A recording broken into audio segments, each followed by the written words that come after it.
Wakefield Trinity 12, Hull FC 16 in another brilliant game of rugby league on Friday night in Super League. A packed out Belle Vue on show for this one, and I'm sure every single supporter was captivated by what was a brilliant showing from both sides. First of all, commiserations to Wakey, still to get a win in Super League at home this year. It can't be far away, can it? Really good, not yet. Again, the first half, really, Wakey were in control, and actually with a little bit more game smarts might have gone in a lot further ahead than 8-6 at half time. I mean, Hull FC did stay in the grind, more on them in a few moments time. I mean, Oliver Russell brought in for the injured Jake Trim, and I thought Ollie had a really good game as well. First knock out, I thought his kicking game really good. Two wonderful little chip kicks, bombs, whatever you call them, into the corner. The first one from Josh Rourke that was taken and of course was disallowed. You've got to give Rourke his credit. I mean, is there a better player in Super League at actually catching the ball from behind? Oh,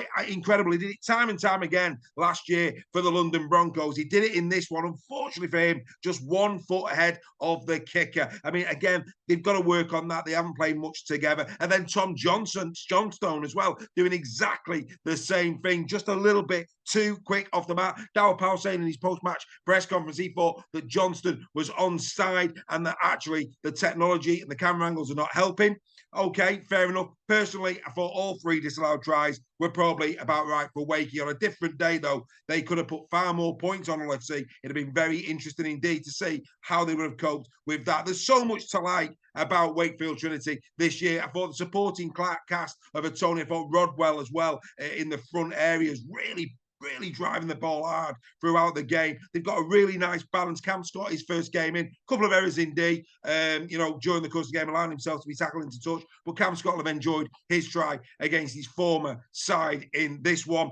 All in all, I think Wakey will be disappointed to come away empty-handed. But again, plenty for them to build on this year. They really are playing some very solid rugby league. Bit flamboyant at times, but pretty gritty also. They're doing the basics really right. They're putting themselves in a position to win games. They haven't really been bested much this season at all. They're rightly still in the Challenge Cup. Big game for them next week now against the Lee Leopards. I personally can't wait for that. Really enjoying Project Wakefield Trinity in 2025. You Trin fans out there, you're going nowhere. You are Super League material all day long. And I'll tell you now, it'll be very interesting to see where you could finish if you continue to develop the way you are. You've got to remember this is a pretty newish lineup, a lot of new players in that side. And of course, a couple of players missing in this one. Of course, Regana, who's been in great form, missing for Trinity in this. So again, players to come back for them. But all in all, they will be very pleased. Like I say, the game very close. Just one completed set in it, 28-27 in the favour of Hull FC. The meters made, only about 100 metres in that. The tackles,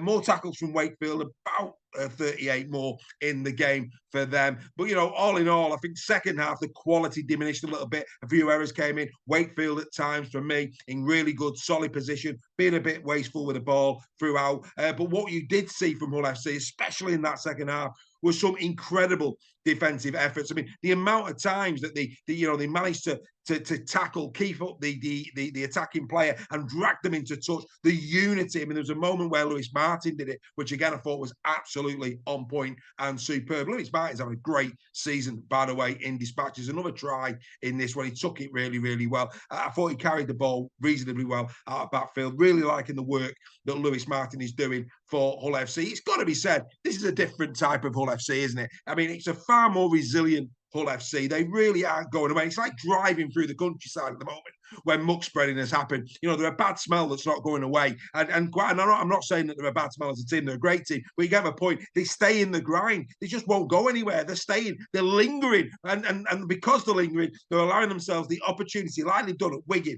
Huddersfield, and now at Wakefield, to grab wins where perhaps last season and the season before, they would not have grabbed wins. They're staying in the grind. And like I say, they're just not going away. They're like a bad smell, but it's a great bad smell if you're a black and white supporter. supporter. Incredible this thus far, this version, this John Cartwright. I'm not willing to put, the cart before the horse, but it's got to be said that, Mr. Cartwright has got the right blend at the moment, it would appear, at Hull FC. It's phenomenal, absolutely phenomenal, the change year on year, and all the raps need to go to the man at the helm. There's no doubt he's a very, very impressive character. Loved his post-match press conference. Very, very astute, very, very assured in what he's saying.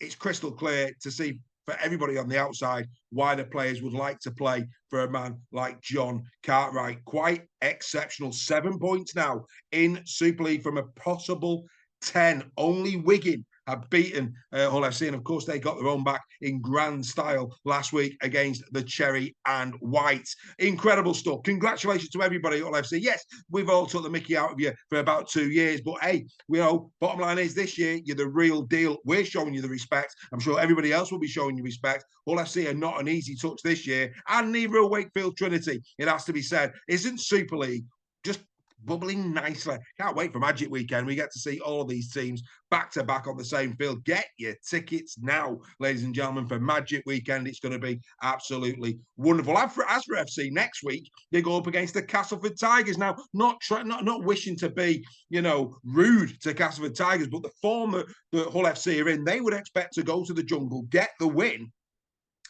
and it just carries on, doesn't it? The juggernaut just carries on that is Hull FC this season. It's going to be interesting to see what happens at the Jungle next week. But thus far, on the way to that quarter-final. What a game that's going to be. Quarter-final against KR. Bring it on, is what I would say. Outstanding. And FC will certainly want to put one over on the Robins, because let's be fair, for the last few years, they have been their understudy and they want to right those wrongs as well. Some massive games on the horizon for you black and white supporters, and we will fully look forward to seeing how you do. Right, let's get into the 3, 2, 1 for this game. The 1 point I'm going to give to John Asiata. I think his link-up play yet again in this one really good. I was going to give it to Josh Rourke, but on reflection, I think Asiata on the winning team probably deserves to take the point. But I do have to say, I thought Josh Rourke, deputising for Max Chower, had a brilliant game in attacking, just really assured throughout. We think Rourke here at Super League Raw is a class act. And like I say, I would expect some big things for him now in the absence of Max Chower at Wakefield Trinity. Let's keep a close eye on how Josh performs in the coming weeks. But John Asiata takes the point. I disagree with Sky. I'm giving 2 points to Herman SASA. Yes, SASA was a beast yet again. I mean, it takes about 3 players to try and put him down. The amount of time 3 players are hanging off him like a Christmas tree. And, he's just like, lads, what are you trying to do here? Are you trying to turn the lights on or something? Are you going to put the fairy on top? Not happening, lads. I'm not falling. You know what I mean? It's not Boxing Day here. He just stays on his feet all the time. He's such a unit. He is an oak. He's not a willow. He is an outstanding prop forward. For me personally, the best prop forward in the comp, bar none. Sorry, he is. He is absolute class, is Herman SASA. A wonderful try.